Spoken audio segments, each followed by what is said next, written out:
We're ready, Toby again with the 216 auto restoration, 76 Pontiac Firebird Trans Am. A continuation of the interior. He said he got the car finished and painted, and I'm just working on the interior here now. What I did was I went and talking about putting that sound deadening stuff. It's basically like an asphalt type of material. This stuff here, this polyglass. So we got that all laid in. It took a long time yesterday to do that. Just does not want to lay down, especially coming out of the box, even though I had it laid out and relaxing for a couple, well, about a week actually. It still just does not want to lay down very good. I used the heat gun and I used some adhesive, some 3M General super adhesive. I'll show you the can here in a second. But anyways, I actually got it to lay down pretty decent and got it all cut out and set in here. And I just got the carpet in here. It's not in. I'm just basically setting it in place and getting it locked in. Try to get all the kinks removed from it, but I did get get it cut out for the shifter there. None of these cuts are made on these carpets when they come in. So I'm starting from the inside and working out. Try to get all this up here, and I have bolt holes right here for the seat belts on both sides. Also for the seats that are under here that I have to cut.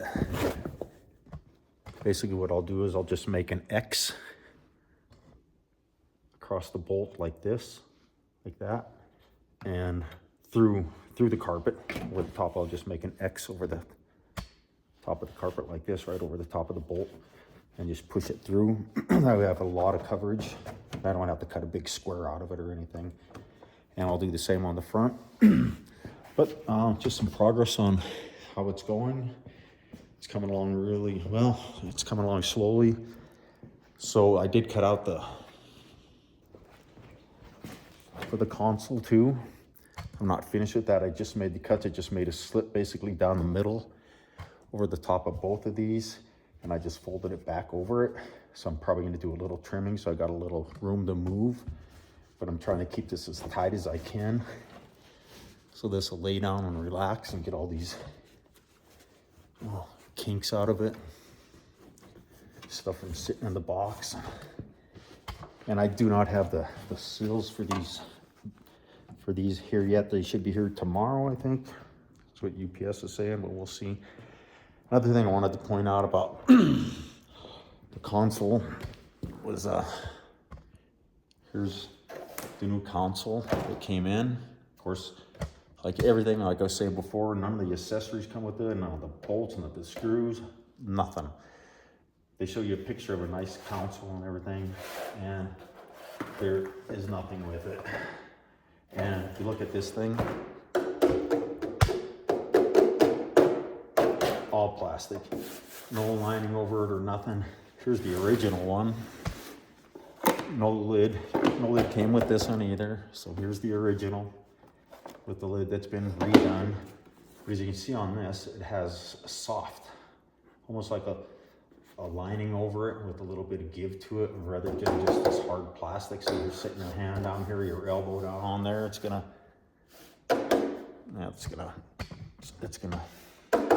not be very comfortable. So I don't know if they make a cover that comes over this. I didn't order the console, but and also if you look up here on this one, that's metal. This whole piece is made out of metal. As well as the back pieces here too. Roll this over. See all this metal underneath here. These metal reinforcements. These here and back here. If you look at this console, it's plastic. Every piece of it is plastic. Even where you screw up into the dash, these are plastic, which sucks. because, you know, it's just gonna make it break a lot easier because it's just cheap. And it's not even cost effective, it's just cheap. Nothing like this. This one weighs, I don't know what that weighs, but it's probably 3 to 4 times what this one weighs. Oh well, that's what you get with these old cars, and they, you know, they remake all these parts for them. Half of them don't fit correctly. Half of them are made like that right there. So you just got to be careful, and you're gonna have to I'm probably gonna have to do some mods. Of course, I'm gonna have to, because there's no holes in here. There's no holes in here. There's no holes in here. None of this is.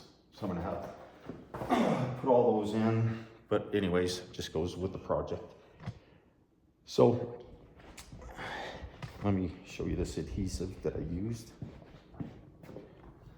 Just have this 3M General Trim adhesive. I have some super yellow adhesive for like headliners and stuff, but I didn't want to use that. I wanted to be able to move it if I needed to. And then also, like I said, a heat gun to make that sit down. There you go, there's some progress on the Trans Am. Hope you're following along. If you are, got all these parts laid out yesterday. Just a big jumbled mess of parts. All them parts back there in the corner. Windows, got new windows coming this weekend. So anyway, coming together. So I hope you're liking the videos, and if you do, please give me a thumbs up or subscribe, or give me a thumbs down if you don't like it, or if you don't like me. I'm okay with that. But thanks for watching, and take